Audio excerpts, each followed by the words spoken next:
प्रभु यीशु मसीह के नाम में आप सबको जय मसीह की। प्रभु का धन्यवाद करते हैं, एक बार फिर से प्रभु ने हमें रूबरू होने का अवसर दिया। और आज का हमारा विषय है मसीह में हमारी पहचान।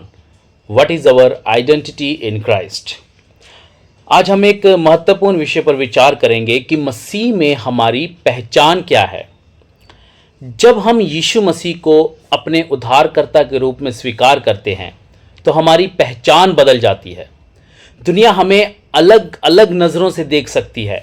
कुछ लोग सोचते हैं कि हम डॉक्टर हैं, कुछ लोग कहते हैं हम एडवोकेट हैं, कुछ लोग कुछ बनते हैं। लेकिन जब हम मसीह में आ जाते हैं तो बाइबल हमें बताती है कि हमारी असली पहचान तब से ही बनती है।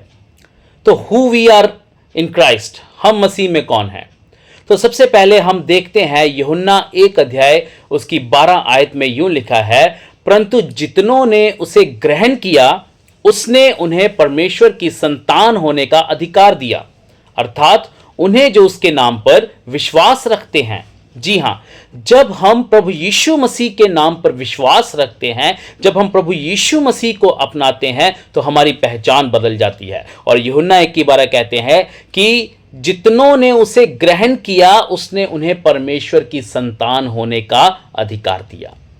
जब हम यीशु मसीह पर विश्वास करते हैं तो हम केवल धार्मिक व्यक्ति नहीं बनते, हम कोई धर्मी नहीं बनते, बल्कि हम परमेश्वर की संतान कहलाते हैं। और यह हमारी सबसे बड़ी पहचान है।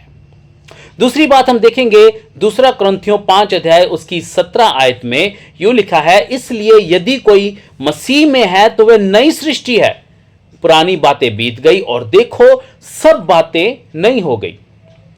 इसलिए यदि कोई मसीह में है तो वह नई सृष्टि है, जिसका मतलब यह है कि मसीह में आने से हमारा पुराना पाप में जीवन समाप्त हो गया। जितने भी पाप हमारे जीवन में थे, जितनी भी गलतियां हमारे जीवन में थी, जब हम प्रभु यीशु मसीह में आ जाते हैं तो वो सारा जीवन हमारा खत्म हो जाता है और हम एक नए व्यक्ति बन जाते हैं, हम नए हो जाते हैं, हम एक नई सृष्टि बन जाते हैं।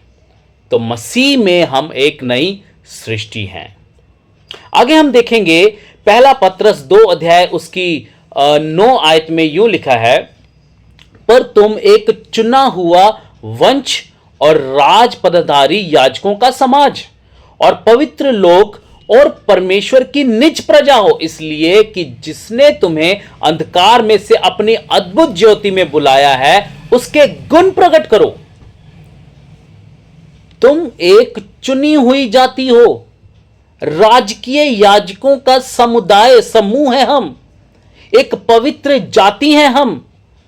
और लिखा है कि परमेश्वर की निज संपत्ति है हम केवल इस दुनिया के नागरिक नहीं हैं, या इस दुनिया में हम सिर्फ रहने वाले नहीं हैं, बल्कि परमेश्वर ने हमें अपने राज्य के लिए चुना है ताकि हम उसकी महिमा के लिए जिए।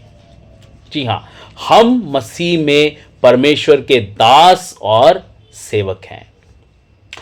आगे हम देखते हैं रोमियो 8 अध्याय उसकी 37 आयत में लिखा है, परंतु इन सब बातों में हम उसके द्वारा जिसने हमसे प्रेम किया है जयवंत से भी बढ़कर है। मसीह में हम पराजित लोग नहीं हैं, मसीह में हम जयवंत से भी बढ़कर हैं, हम विजयी लोग हैं मसीह में।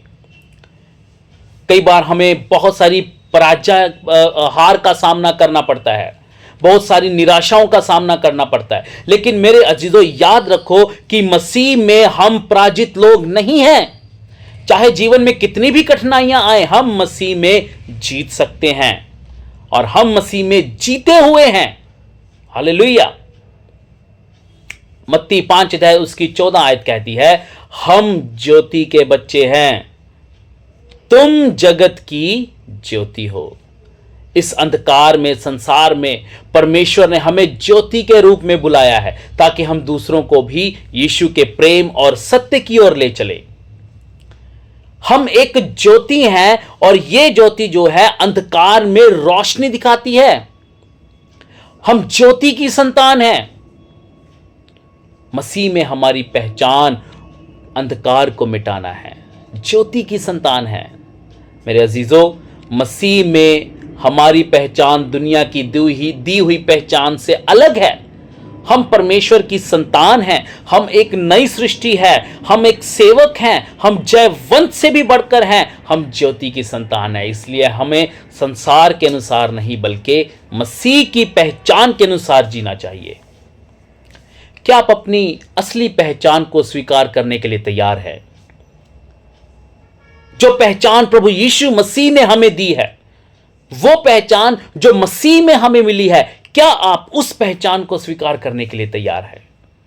यदि हां, तो अपने जीवन को पूरी तरह से मसीह को समर्पित करें और उसकी इच्छा के अनुसार चलें। प्रभु इन वचनों के द्वारा आप सबको आशीष दे। God bless you. आमीन।